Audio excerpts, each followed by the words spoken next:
Welcome to the municipality of Ubay, the milk capital of Bohol. I am Herbert Joseph Puracan, the current General Manager of Bohol Dairy Producers Association ug karon Bohol Dairy Cooperative na. Ang journey sa atong gatas magsugod nato sa atong mga membro sayo sa buntag, mumata sila, mag-collect sila sa gatas silang mga kabaw. Inikahuman kuhaon na siya sa atong mga milk collectors ug gihatod padung sa atong processing plant. After na nato ma-process ang mga gatas into choco milk, mango milk, mga yogurt, ato na siyang ihatod padung sa ato ang mga outlets o ato na siya mapalit sa ato ang mga konsumidor. Kung sa una ang ato ang mga farmer members, ni-income sila through tilling their lands, karon ang ilang main source of income na is through their milk collections nga mao nay bayaran sa Bohol Dairy Cooperative. On the other side, si Bohol Dairy Cooperative, mo income siya through the products nga we sell to our outlets. Og tungod na saksihan sa uban, nga nakita nga ato ang mga farmer members through their milk collections, nainganyo usab sila nga mo join sa tuwang panggatas. Si Bohol Dairy Producers Association, nagsugod lang siya sa 544 members, adunay 23 kabaw clusters. Kasagaran sa panginabuhian sa ato ang mga membro is nagbuhi siya og kabaw. O karon tungod sa mga entrustment sa Buffalo, Miura, Carabao gikan sa gobyerno, nainganyo ang atong mga membro nga mugatas na sa ilahang mga kabaw. Ang role gyud sa PCC no sa Carabao Development Program, especially dinhi sa Bohol, mo na nag-organize gyud ta og grupo para matabangan nato with regards to engagement on dairy. So kining grupo nato sa Ubay ang ato ang Bohol Dairy Producers Association. During that time, in the year 1998, so kini sila mo first nato nga recipient sa ato ang dairy module program. So wherein nag-disperse ang PCC og 25 heads Bulgarian Miura Buffalo solely for dairy production. So since then, the following year nakastart na ang ato ang grupo og kuha og gatas. So 1999 diha ni nag-start nga farmer, then 2002 until nidagan ang mga katuigan, so nanay daghan nga mga farmers nga naka-engage into milking.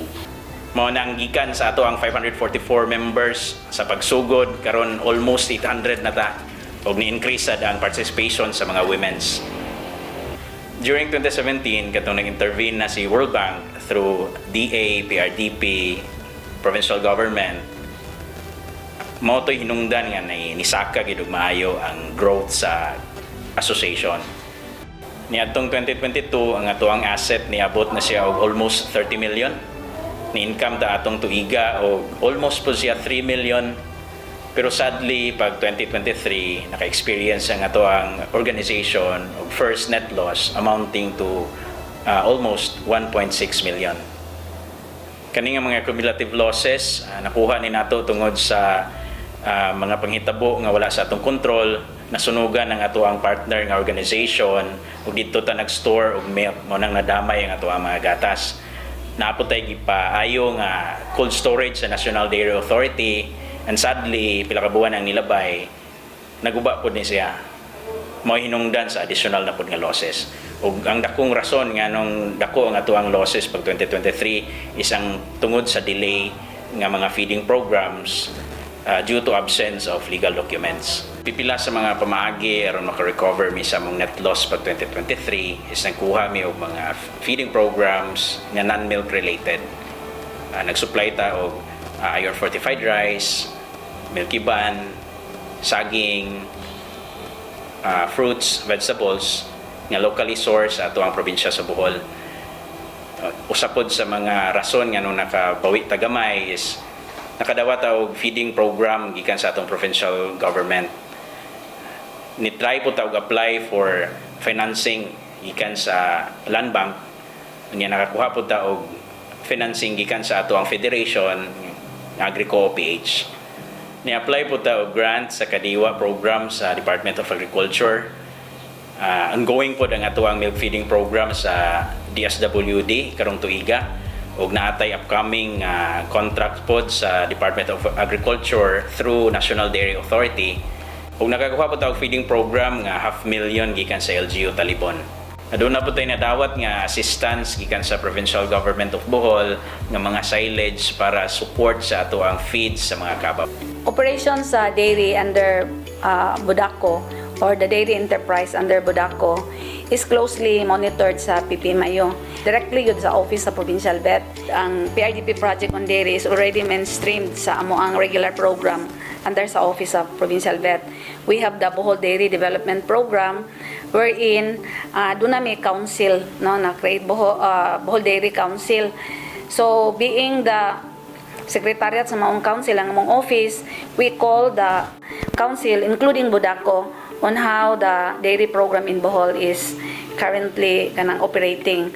So dako nga portion in the meeting is the discussion on the operation sa Budaco, considering na silang naghandle, sila ang sole marketing arm namo for the dairy in Bohol, and sila pod ang distributor na mo, supplier sa amo ang mga milk feeding program in the province under DepEd, DSWD ug sa provincial government, because the provincial government is also allocating a regular fund of 10 million annually.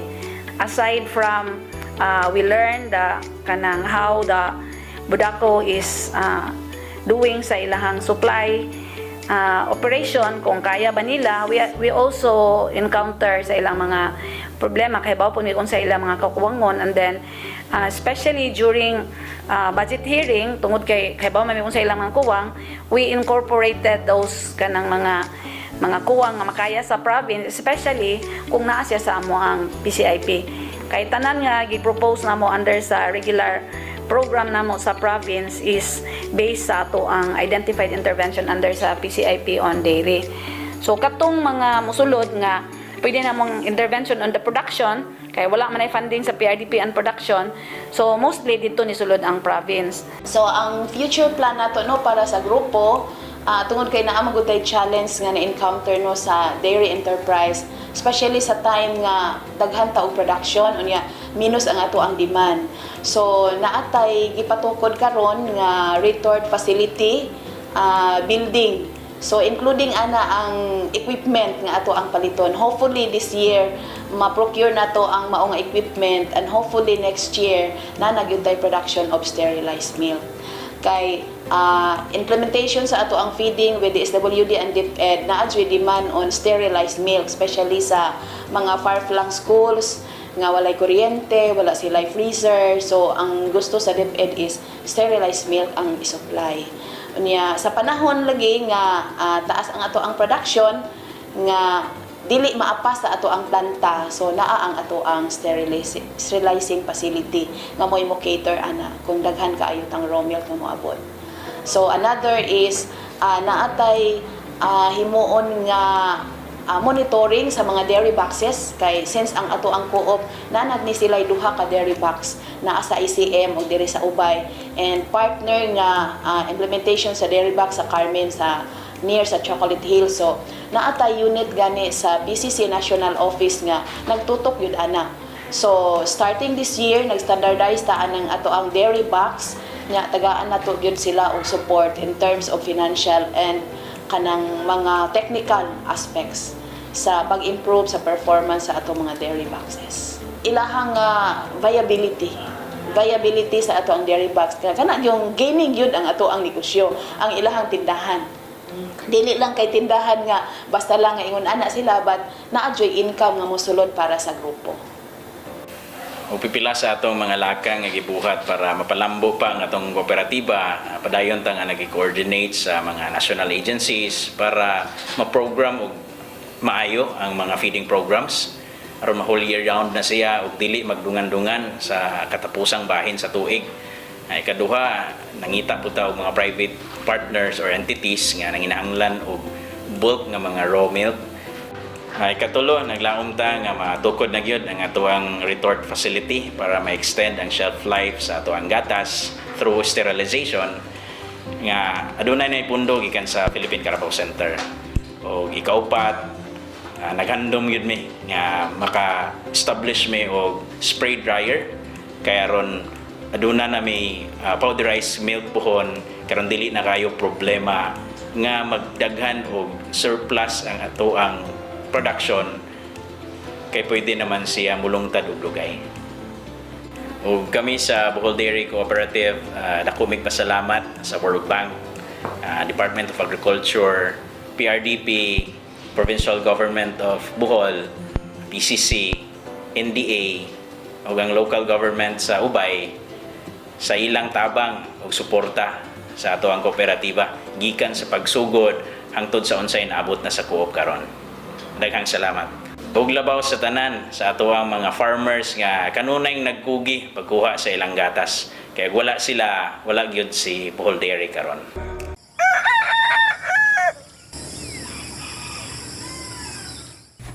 Sulob ang botas sa yumirumbo sa iyang milking parlor dinhi sa San Vicente, Ubay, Bohol ang 64 anyos nga si Fernando Dupalco alang sa naanda niyang trabaho. Matag adlaw uban ang iyang apo, mangolekta siya og gatas sa iyang kabaw sulod sa usa ka oras. Trabaho nga giisip na niyang buhaton sa tibuok niyang kinabuhi nunod sa kahiyahay nga nahatag niini. Sa una, sa wa pa ko nagatas og mamuor ako, or pa ka ko ano kwarta. Lahi na karon nga kada buntag pagkakwarta na. Inig ka buntag o manawag panggait, pwede na magdi na ko magtrabaho, matuog ko. marag relax na ba ang kaugalingon? Kumpara sa una nga, entero ko adlaw, mamuog, arabing inita. Nya karon di naman ko mamuo. Nya na ko trabaho karon, di naman ko mahapit mo trabaho. Kwarta naman lahi ang sugoon. 2012 diyang nadasig kining musuway sa hagit sa programa sa pagpanggatas. Di man tuod sayon ang nahimong pagsugod apan matud niya ang naasoy nga desisyon ang hingpit nga miusab sa dagan sa iyang kinabuhi karon. Ilabi na human maabagi sa Philippine Rural Development Project kun PRDP ang industriya sa dairy sa Ubay nga mibukas sa kahigayunan nga mahimong regular na ang ilang kita. Pag-abot na mo sa pag-abot sa PRDP, dako na jud og kalahian kay kada buwan man may magbayad na. So kada buwan makakwarta na. Kumpara sa una nga upat pa man ka buwan o sa may makakwarta mo hapit pa gani mo 5. Unya sa nadugay na kay kuan man lagi sa Budako, kuan nga kaduha na og bayad ag gatas para nga di na kayo kuan ag farmer. Di na maglisod.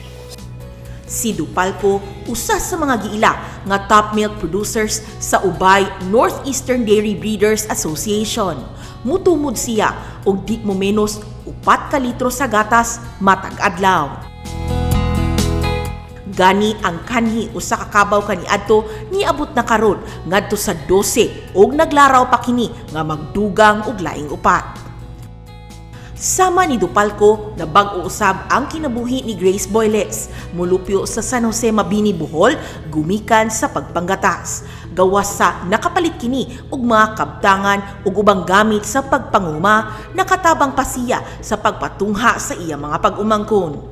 Nakapakuan ko sa among bahay, nakapa-renovate ug nakapalit kog duha ka hand tractor para sa pag-uma sa hangbana ug nakapalit ko usa ka water pump ug usa ka deep well nga sa tubig nga mo kuryente na di na may timba-timba. Nakapalit ko grip, nakapalit ko washing ug usa ka kanang kantahanan sa hangbana.